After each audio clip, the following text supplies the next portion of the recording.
Well, hello, come on in, sit down, have a cup of hot joe. Today our topic is going to be about America compared to the Philippines. And my message account uh, in Facebook, Instagram, and YouTube, I have so many people asking me questions. Mainly the Filipinos are saying, John, when are you going to go back to the Philippines? And in America, they're going to say, John, when are you going to come home? So with that, I'm going to have to explain my plans. But I thought, well, maybe it'd be a good idea to compare the Philippines to America.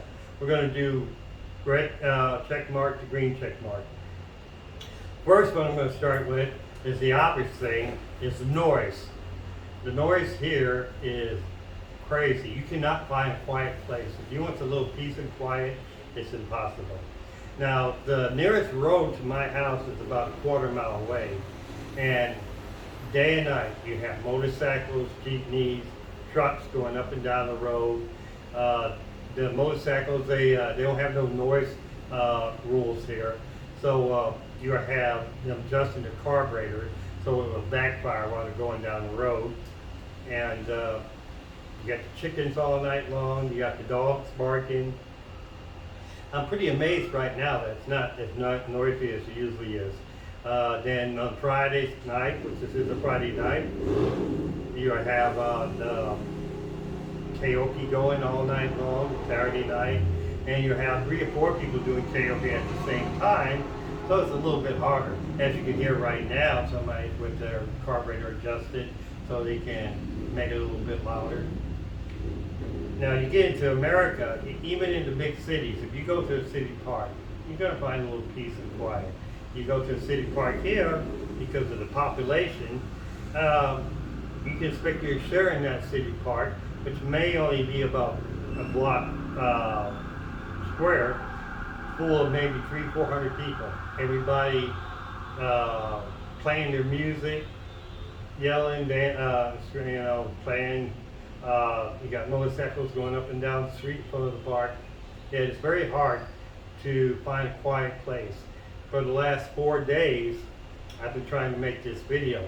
And I would go into a coffee shop after coffee shop, set up my stand, get ready to go, and a group of 9 people come in, and you think they're living on the other side of the mountaintop, because there'd be not how loud they're talking to each other, and you can't get in wise.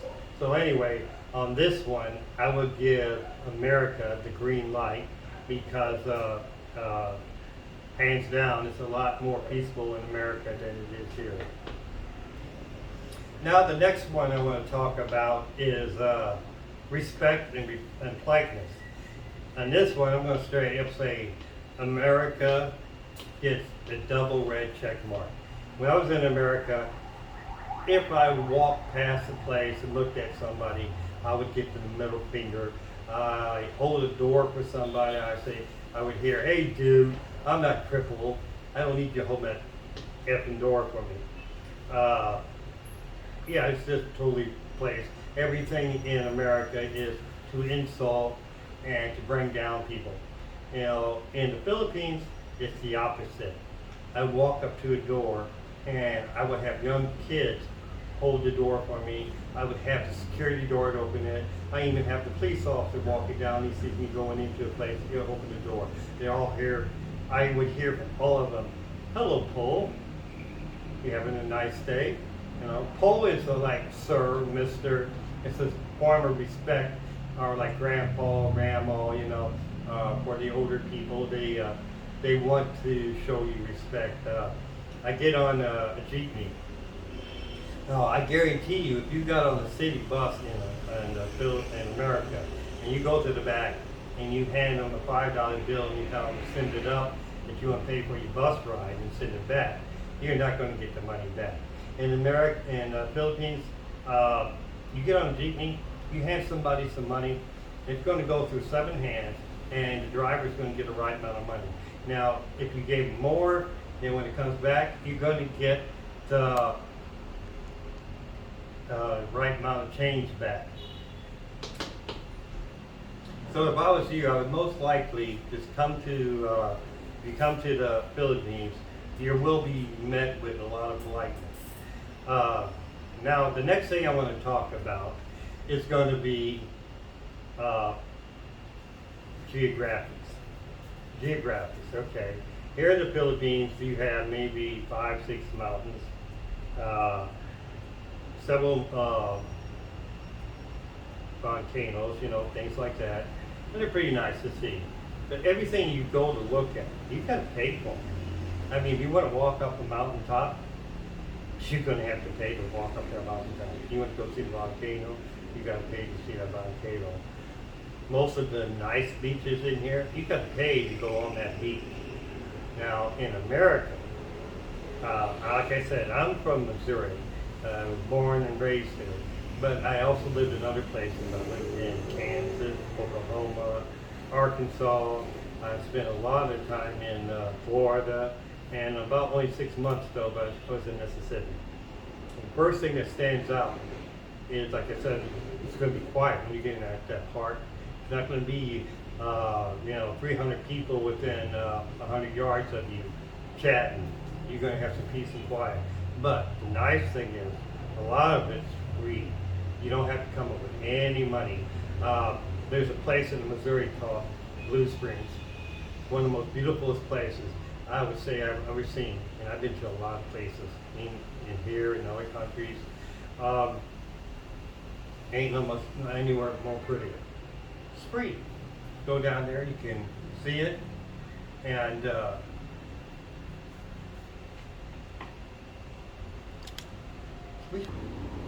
so like I said, it's one of the most beautiful places.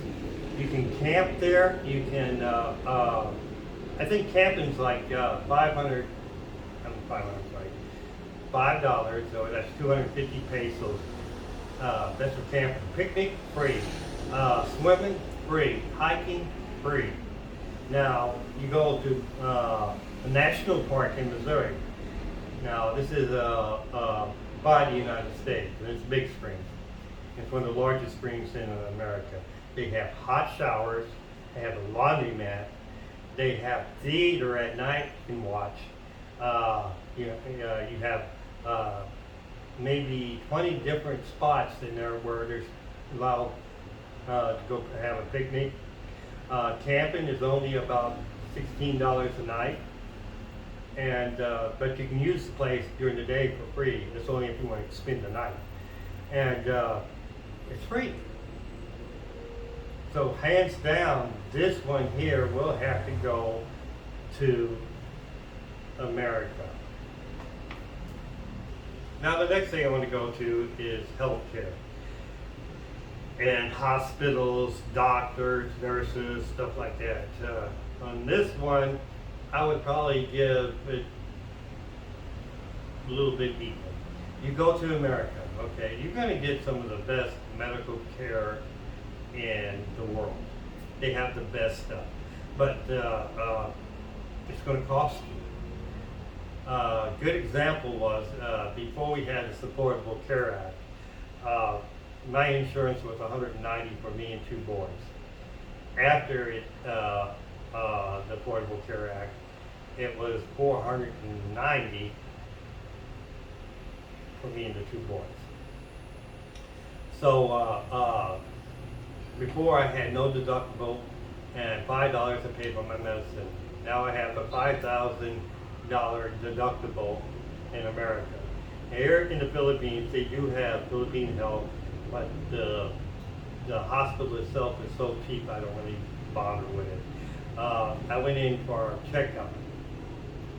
My blood work, my heart check, everything, basic checkup cost me $5. That's 250 pesos. Now the same thing in America, I would have been, if I didn't have insurance, I would probably have to pay about $2,000. And even with insurance, the deductible would have been 10 times what I paid here. Now I have a medical condition I had up here, and to give you an example. Now this is another bad thing though, is the hospitals here though, there's only 2 or 3 hospitals that's qualified to be on the same standards as America. I went into a hospital up here because I was having nasal problems. If you notice that when I talk, I have a little bit of a nasally sound to it. I have tumors growing in my nostrils. I don't know if they're malignant or not. So I go to this doctor, and it was 500. And I go down to the doctor. If I go to the hospital, they send me to the professional there. It cost me 500 pesos or $10. They says, what's your problem? I said, well, I think I have tumors growing in my nose. I can't breathe. And it feels like one's going down through my throat into my, going down in my esophagus. I need to have you checked out and see what's going on. They said, oh, here I'll write a prescription for some medicine, you take that. Bye. So the medicine was $20, and some strong medicine that's like an anti-inflammatory that's supposed to shrink tumors. I'm assuming that she just assumed that it wasn't cancerous. So I started taking that medicine, and I coughed one day, and I had a tumor fall on my nose, about down to here to my chest. Now, I'm calling for an ambulance. This happened about 1 o'clock in the morning. Can't get an ambulance. I don't know what to do. You know, so it's going to be for another video. If you want to actually videotape that. I became my own surgeon with a pair of scissors and went inside and cut it off. But I still have the tumor in there. Now I went to the hospital a few days later. The better one in here is called the Asian Hospital. And it's only $200 to see them. But then again, I can get in about 3 to 4 weeks to have them check it out. Now the other place in America, you can go see they're going to tell you to go see your provider. The provider's going to tell you to wait 2 or 3 months before they can see you. When you see the provider, he's going to tell you to go have a CAT scan, and then another CAT scan, and an x-ray. And then by that, then another 2 months later, you'll get your surgery. And it's going to cost you a lot. So here, I would say it's not a check mark in either one. The prices are cheaper, but you get what you pay for. But you get going quicker.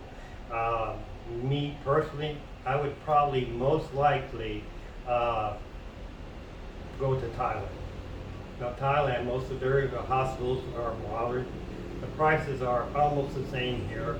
You might have to pay an extra $300, you know, for the round trip plane ticket to Thailand and back. I think it's $400 now because of the inflation, the fares of the airplane is going up. But hands down, I would say that cost-wise, Philippines cheaper. Service-wise, Philippines is better. Okay, now let's take money. This is economy. This is going to be the big winner for the Philippines, I'm going to say. Okay, now say that you're in America. You're going to make a lot more money in America, especially if you have any type of skill or schooling that will help you out. You're going to make a lot more money in America than you will in the Philippines or basically any other country. Me, myself, I have a chef experience. I have worked in some of the best restaurants in America and hotels. Now, with that said, when it comes to purchasing power or your dollar, it's going to be a lot stronger in the Philippines than in America. Let's take, I would say the best example, let's say potatoes.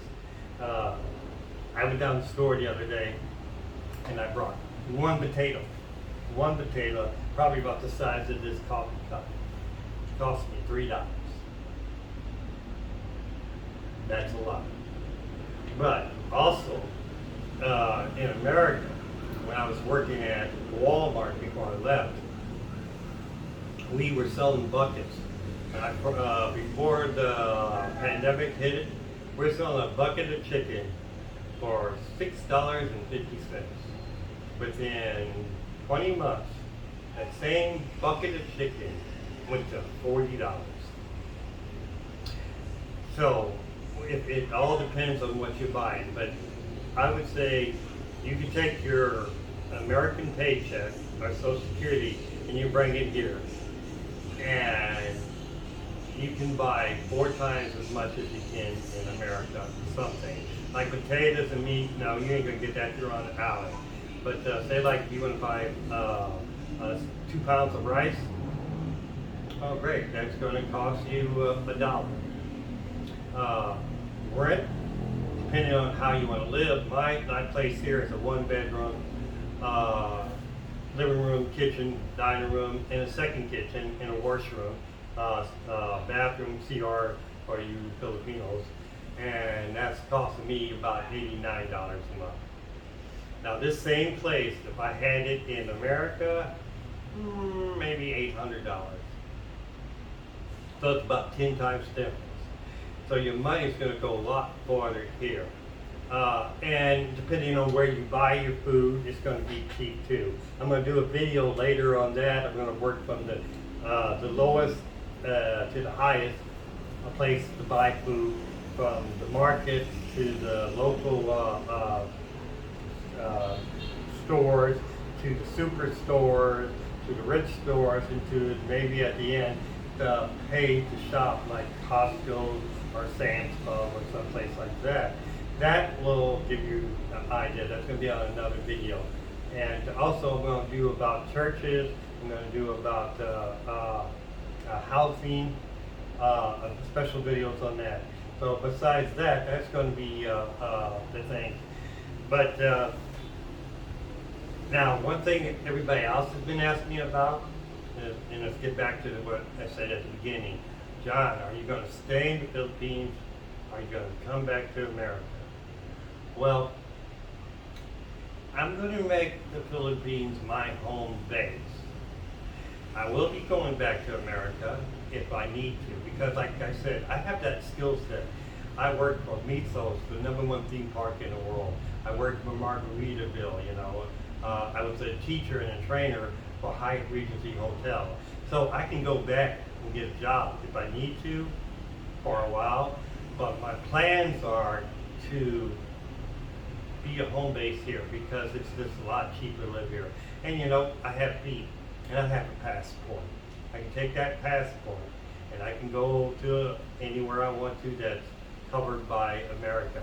I'm also thinking about getting a second passport and one of the Caribbean countries, because all you have to do is, in some of those, you only have to do $50 and put it in a bank account there, and they'll give you a passport. And between the 2 passports, there ain't no place in the world I can't go.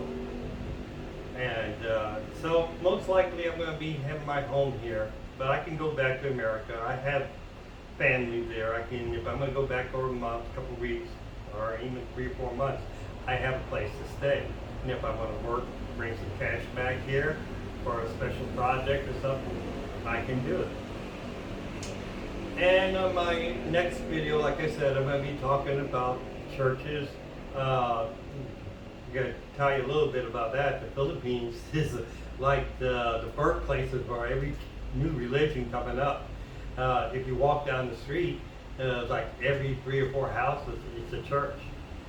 Somebody has a house and they want to preach, they start a church. That's going to be one of the subjects. The markets here, I'm going to do the grocery stores, I'm going to do stuff like that. But also, I'm going to start doing interviews. So if you get an idea of what it's like here, you know, I'm going to interview some people that might be in the government, they might be a market person, you know. So you get an idea and they can get the little stories in there. Or right now though, I'm going to call this an end, and my next video will be out in about 3 or 4 days. I might be doing an interview for somebody. Got a special person in mind. It's going to be a little bit about politics. I'm also going to ask her about what she thinks about the politics going on in America and the culture that's moving around, and a little bit about the politics here in the Philippines and the culture that's going around here. Until the next time. And if the typhoon don't hit and those creeks don't rise between my house and Coffee House, I'll catch you again.